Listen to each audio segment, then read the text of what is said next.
Bonjour à toutes et à tous, bienvenue dans ce nouvel épisode du podcast Eurojuris, le réseau des professionnels du droit qui accompagne les entreprises, institutions et particuliers dans leur démarche juridique. Chaque épisode est pour vous l'occasion de découvrir un des membres du réseau Eurojuris, découvrir son parcours, ses spécialités et les liens qu'il entretient avec le réseau. Aujourd'hui, j'ai le plaisir de recevoir Léa Bonzon du cabinet Drugeot d'Astros. Bonjour Léa.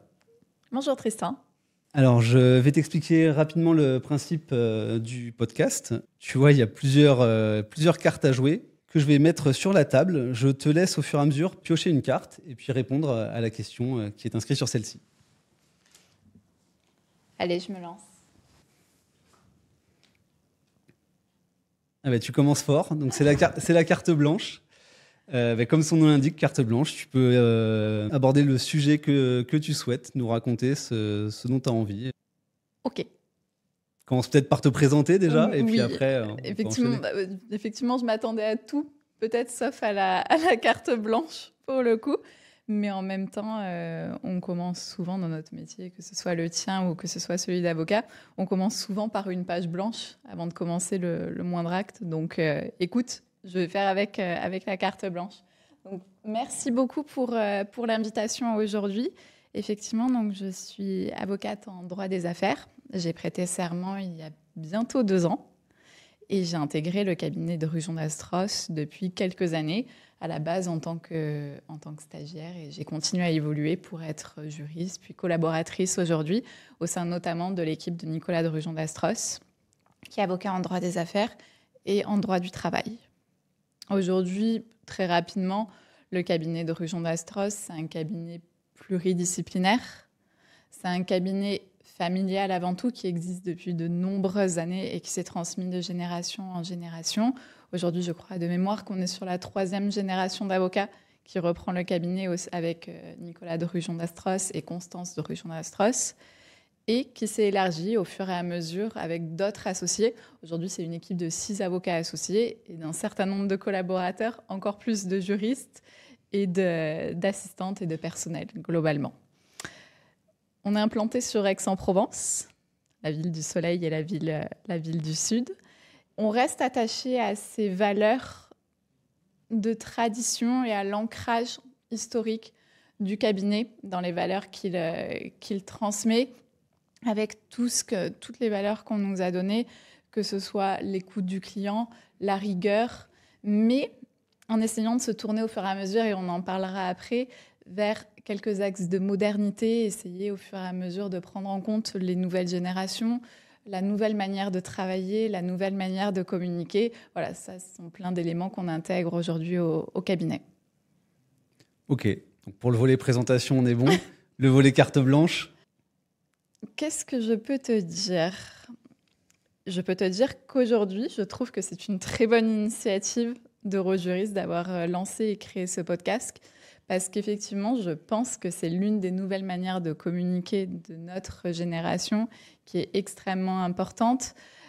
Pour tout te dire, j'ai le projet secret, moins secret maintenant, parce que je le révèle, de créer un podcast pour les entrepreneurs en droit des affaires, pour essayer de donner des visions de chefs d'entreprise, de permettre à des entrepreneurs d'expliquer leur parcours, leurs erreurs. On en a beaucoup déjà qui existent sur le marché, mais l'idée, ce serait de lui redonner un peu un ancrage régional avec des entrepreneurs, soit que nos propres clients connaîtront, soit de mettre en valeur des figures un peu locales. Donc voilà, c'est un peu l'idée. Parce que, outre l'aspect purement avocat, j'ai toujours eu la volonté, moi, pour le coup, et c'est pour ça que j'ai choisi le droit des affaires, d'accompagner le chef d'entreprise de la création de son projet jusqu'à la croissance et jusqu'au développement et à sa structuration. C'est quelque chose que j'adore, et l'idée de donner des conseils au chef d'entreprise et de continuer à l'accompagner pendant toute la vie de son entreprise, c'est quelque chose qui me passionne. D'accord, et donc déjà une petite appétence pour le podcast. Tu arrives en terrain conquis. Tout à fait. Ok, allez, on va rentrer dans le vif du sujet. Je te laisse piocher une nouvelle carte qui normalement ne sera pas blanche. Effectivement. C'est pas la plus facile pour autant. Quelle est la dernière innovation dont vous êtes fier au cabinet ? Alors, innovation, c'est un bien grand mot. Ça peut être un changement, ça peut être Ça peut être un dossier particulier, une réussite. Voilà, tu y mets un petit peu ce que tu veux dans le terme innovation. Bon, je ne vais pas commencer à te révéler tous les secrets du cabinet et toutes les innovations qui sont en cours. C'est quand même du secret, c'est du secret défense, donc je ne vais pas te révéler tout ça. Mais effectivement, c'est vrai que la question est assez dure parce que avocat, ça reste quand même un métier très traditionnel et c'est dur d'y trouver un côté innovant. Tu ne vas pas trouver un côté innovant, finalement, je pense, dans la manière dont tu vas formuler ton acte, des conclusions. Même si ton style est personnel, ça restera toujours des conclusions. Une assignation, ça reste une assignation. Une création d'entreprise, une transmission, ça reste très classique. Je pense que la manière dont on a innové au cabinet, c'est pas tant une innovation de forme, mais plutôt l'intégration des innovations actuelles au fur et à mesure dans notre manière de travailler. Aujourd'hui, c'est le cas pour tout le monde, mais on a intégré le travail flexible à distance. On a intégré de nouveaux logiciels collaboratifs pour essayer d'être plus performant en équipe. On intègre petit à petit l'intelligence artificielle aussi selon les départements parce que ça s'attribue plus ou moins à certaines personnes.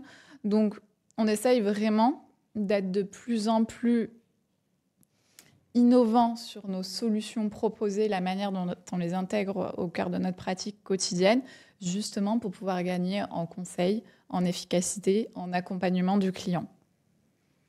Et si je dois vraiment te donner des exemples concrets, effectivement, aujourd'hui, on a intégré, en termes de gestion de tâches, on a des outils collaboratifs pour travailler par département, pour pouvoir vraiment suivre au quotidien l'avancée des tâches et l'avancée en fait vraiment des dossiers au plus près pour avoir une réactivité qui est encore meilleure. On a intégré Simneo très récemment pour changer de logiciel et se permettre aussi de gagner en efficacité. D'accord. Tu nous parlais de l'IA. Tu n'en es pas encore à rédiger tes conclusions avec ChatGPT, c'est bon? Alors, le jour où je rédigerai mes conclusions entières avec ChatGPT, ce jour-là n'est pas arrivé pour le coup. Mais ça reste un outil intéressant. Moi, je ne fais pas partie de ceux qui ont peur justement de l'intelligence artificielle. Au contraire, je trouve que c'est un outil qui est extrêmement intéressant et il vaut mieux s'en saisir et l'intégrer plutôt que d'en avoir peur et de former une barrière face à l'intelligence artificielle. D'accord, donc beaucoup d'innovation finalement quand même au sein du cabinet. Écoute, on essaye. On a dit un cabinet entre tradition et modernité. Et après, allez, si tu veux des innovations un peu plus légères, outre vraiment l'aspect technologique, on essaye de plus en plus, et on est très porteur de projets là-dessus, de créer un travail vraiment collaboratif entre les départements, que ce soit vraiment en termes de matière transversale, vu qu'on a un cabinet qui est pluridisciplinaire. On essaye de plus en plus de faire intervenir les différents départements en travail collaboratif. On essaye de renforcer au quotidien les liens dans le cabinet. Depuis que je suis arrivée, on a mis en place, on fait notre Noël du cabinet, on essaye de faire une soirée d'Halloween, un apéro de rentrée. Voilà, pour moi, c'est des innovations parce que ça fait peu de temps finalement qu'on les met en place. C'est classique, mais c'est aussi notre manière de travailler au fur et à mesure. Ok. Écoute, vas-y, tu peux piocher une nouvelle carte. Allez.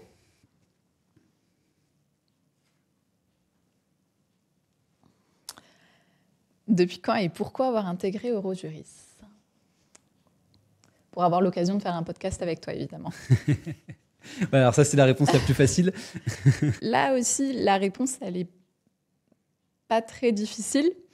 Globalement, le cabinet de Rujon d'Astros a intégré le réseau Eurojuris depuis le départ, puisque François de Rujon d'Astros faisait partie des fondateurs du réseau et avait justement cette volonté de favoriser l'interprofessionnalité, le regroupement des professions ensemble, et avait cette volonté de se regrouper avec d'autres cabinets et était porteur du projet au tout départ.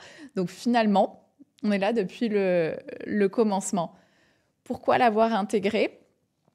Au départ, ça va paraître très bateau, mais parce que l'union fait la force.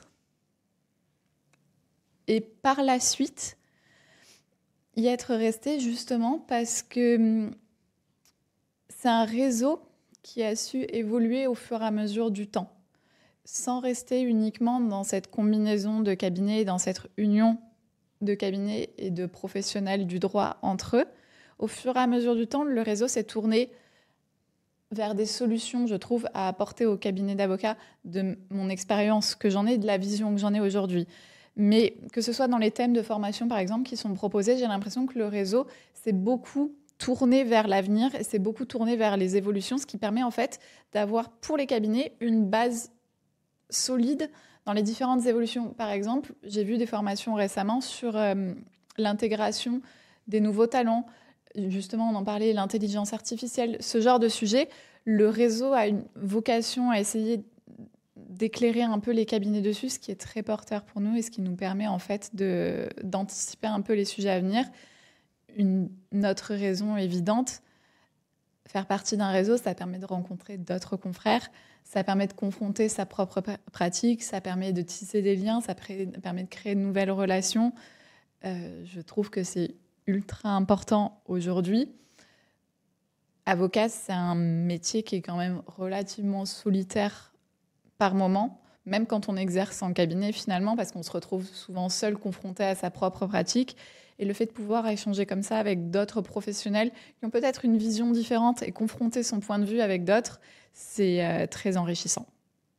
Là, tu nous as beaucoup parlé de la vision du cabinet, qui est effectivement un membre fondateur de notre réseau.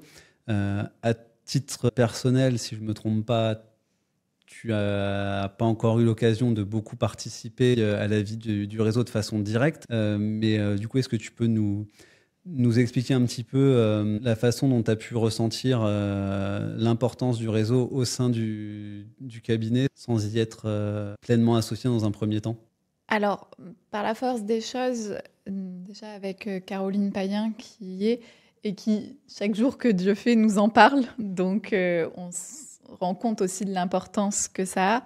On est quand même tenu au courant au quotidien dans le cabinet, que ce soit des événements à venir, que ce soit des formations, que ce soit les événements comme la Juris Cup. On en entend parler, on sait qu'on fait partie du réseau, on sait que si on veut avoir une part active dans le réseau, ça doit venir de notre volonté aussi à nous de nous y investir et de nous y impliquer. Donc c'est là-dessus aussi qu'on se rend compte que ça a une certaine importance. Et au fur et à mesure quand même de notre vie professionnelle, même si elle n'est pas encore très très longue, je l'avoue, on rencontre quand même d'autres confrères qui éventuellement font eux aussi partie du réseau. On commence déjà à en entendre parler et c'est là-dessus où ça commence à mûrir dans notre esprit et à se dire que nous aussi, on doit prendre une part active là-dedans. Eh bien, enchaînons. Quel est votre événement marquant, anecdote au sein d'Eurojuris ? Alors, tu m'as demandé pourquoi avoir intégré le réseau Eurojuris. J'ai une réponse toute trouvée à ça. Les congrès et les soirées. Non, du coup, c'est mon événement marquant. Donc, comme tu l'as dit, j'ai intégré le réseau quand même assez récemment et j'ai commencé à m'y intéresser assez récemment. On a eu l'organisation de la Juris Cup il y a quelques mois, même pas. Je crois que c'était en septembre, début septembre, qui est quand même un gros événement sur la région. Obligatoirement, d'Aix-en-Provence, de Marseille, on est obligé d'y être présent parce que c'est vraiment notre événement de l'année. Et j'adore la voile depuis que je suis toute petite. Donc pour moi, c'était une évidence d'y être présente. Et je trouve ça extrêmement, j'allais dire presque beau, que Eurojuris prenne un bateau pour réunir tout le réseau et en faire partie et essayer de se battre tous ensemble, même si... D'accord, normalement, on n'y va pas pour gagner, mais quand même, on y va un peu pour gagner. Je trouve ça beau qu'on ait un objectif commun qui soit dans le sport totalement différent finalement de ce qu'on retrouve d'habitude, de l'aspect peut-être purement formation, l'aspect congrès, juste l'aspect rencontre entre les professions. Là, ça sort d'un autre cadre et c'est ce genre d'événement aussi qui, moi, me passionne chez Eurojuris. D'accord, parce que du coup, la Juris Cup, c'était le premier événement Eurojuris auquel tu as participé. C'est ça. C'est ça. Et c'est vrai que du coup, c'est quand même, je trouve, très intéressant de voir à quel point tu peux te sentir attaché au réseau Eurojuris sans avoir l'occasion d'y participer pour l'instant régulièrement. C'est intéressant, je trouve, de voir qu'au sein du cabinet Drujon d'Astros, il y a cette culture Eurojuris qui est transmise aux nouveaux arrivants. C'est vrai que c'est chouette du coup de t'avoir là. C'est chouette du coup de t'avoir là pour pouvoir échanger un petit peu sur ça et avoir une autre vision que celle des membres entre guillemets un petit peu plus historiques, membres de plus longue date. Je te remercie du coup, mais on va continuer. Il nous reste 2 cartes, donc deux questions. Allez. Qu'attendez-vous de ce réseau et que souhaitez-vous apporter ? Elle tombe à point nommé cette question, je trouve. Alors, je te le disais un peu avant, je trouve que le réseau évolue très bien au fur et à mesure en fait, des changements et des différentes innovations et permet au cabinet d'avoir un soutien un peu constant en termes d'évolution. Aujourd'hui, c'est vrai que si je me repasse de mon point de vue à moi, peut-être en tant qu'un peu plus jeune, j'ai cette volonté, dans qu'attendez-vous et que souhaitez-vous apporter au réseau, de m'y impliquer, je pense, plus activement en tant que jeune, au même titre qu'on retrouve parfois dans certains barreaux, un jeune barreau, dans certains réseaux, on va trouver un jeune réseau. Je sais que moi, j'ai cette volonté de m'y investir en tant que jeune avocat, pour essayer aussi d'apporter effectivement les problématiques auxquelles on peut être confronté quand on est jeune avocat, qui ne sont pas nécessairement les mêmes problématiques qu'on va rencontrer quand on a un cabinet de plus longue date et un peu plus structuré, de plus grande expérience. L'idée aussi, ce serait de pouvoir peut-être rencontrer plus d'avocats de notre entourage aussi. Parce qu'effectivement, les événements Eurojuris sont parfois structurés de sorte à ce qu'on va avoir soit un congrès annuel où on va retrouver des gens de beaucoup d'horizons finalement différents, de beaucoup d'endroits différents, mais ça va être une fois par an. Et on va avoir moins tendance à finalement, par petits segments locaux, je pense, de mon point de vue, à se retrouver entre nous à certains endroits. Donc, moi, c'est ce que j'aimerais aussi retrouver, je pense, au sein du réseau, c'est de me repermettre aussi de rencontrer, de tisser des liens, de nouer des relations avec d'autres personnes de ma région.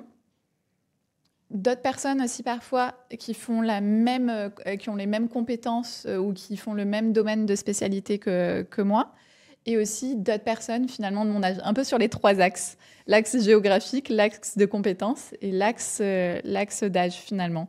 Nouer des relations avec toutes ces personnes-là et au fur et à mesure apporter cette vision peut-être un peu plus jeune avocat qui existe au sein du réseau, je le sais, mais essayer de le faire valoir un peu pour qu'on en retrouve parfois des thématiques dans certaines formations qui pourraient intéresser plein de jeunes avocats et je pense aussi plein de jeunes collaborateurs dans des cabinets historiques du réseau qui peuvent parfois se sentir peut-être délaissés, le terme est trop fort, mais peut-être pas concernés ou pas la cible de certains événements.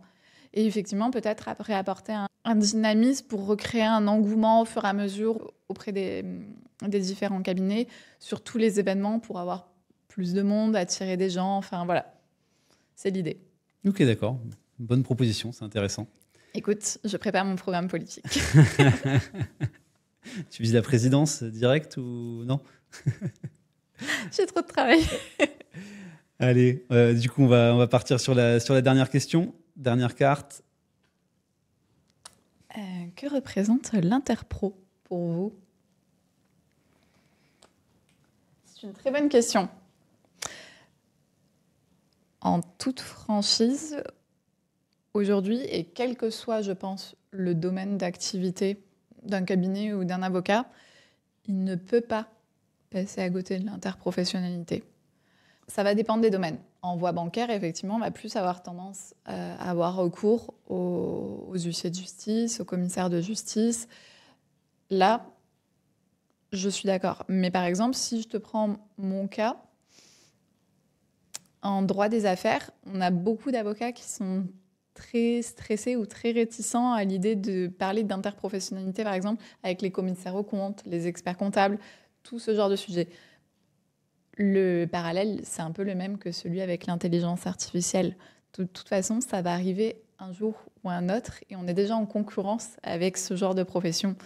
Donc, je préfère construire mon chemin et les intégrer au fur et à mesure de mon développement et de ma construction plutôt que de rester réfractaire à l'interprofessionnalité et à rester focus uniquement sur le métier d'avocat et à plutôt ériger des barrières autour du métier d'avocat que de construire quelque chose avec les autres professions au fur et à mesure. Autre sujet, l'interprofessionnalité, ça va dans le sens du client aussi. Ça, il ne faut pas l'oublier. Le fait d'avoir aujourd'hui comme ça, en fait, un réseau de professionnels différents, ça permet à notre client d'avoir une réponse beaucoup plus efficace dans le traitement de son dossier, beaucoup plus rapide, beaucoup plus suivie, parce qu'on sait très bien aussi qu'on fait tous partie du même réseau. Donc, quand on commence à parler d'un dans le réseau, tout le monde est rapidement au courant. Donc, les gens apportent aussi, je pense, un certain soin au traitement du dossier, qu'ils apportent aussi à leur client quotidien. Mais on a aussi cette pression du réseau de se dire « Ah, on a été recommandé, on nous a envoyé ce client, on a envie de bien le traiter. » Et aujourd'hui, on gagne en vitesse d'exécution et surtout en maillage de la carte de France, qui est énorme, je pense. Oui, puis après, alors je sais pas si tu partages mon avis là-dessus, mais c'est vrai que moi, je trouve que la force d'Eurojuris et de ce réseau interprofessionnel, c'est que ça nous permet d'avoir une vision un petit peu plus globale du droit. On n'est pas enfermé dans notre domaine de compétences. Voilà, je parle effectivement pour moi, commissaire de justice. Ça me permet un petit peu d'élever un petit peu ma vision, de ne pas rester sur ma simple voie d'exécution, d'échanger au quotidien avec des avocats et d'être beaucoup plus efficace. Et effectivement, pour le client, pour le justiciable, c'est bien plus intéressant pour lui. Je suis tout à fait d'accord avec toi. Je pense qu'en fait, ça nous permet aussi de transcender nos propres problématiques, de prendre de la hauteur et d'anticiper aussi peut-être les problèmes à venir. Parce que le fait d'échanger avec un commissaire de justice, ça te permet d'anticiper la suite de ton dossier. Alors que toi, avocat, tu vois, enfin, tu t'arrêtes pas à ta décision de justice et c'est fini. Donc non, honnêtement, aujourd'hui, ça apporte une vision, je pense, à 360 degrés qui est inégalable par rapport à ceux qui se limitent à leur vision de l'avocat. Et je me répète peut-être, mais je suis persuadée que le métier d'avocat ne pourra subsister au fur et à mesure dans les nouvelles formes et avec justement l'entrée de l'intelligence artificielle, l'entrée de nouvelles manières de communiquer sur les réseaux, qu'avec l'interprofessionnalité en gagnant en efficacité. Aujourd'hui, ça ne sert à rien d'être juste avocat. Il faut apporter une véritable plus-value en termes de conseils à son client. Ok, très bien. Bah, écoute, on a épuisé le tas de cartes et donc le tas de questions. Est-ce qu'il y a quelque chose que tu souhaiterais ajouter ou est-ce que tu penses qu'on a fait le tour ? Je pense que ça va. J'ai été assez exhaustive. Super, bah écoute Léa, je te remercie. Merci à toi. Merci à toutes et à tous de nous avoir suivis et à bientôt pour un nouvel épisode du podcast Eurojuris.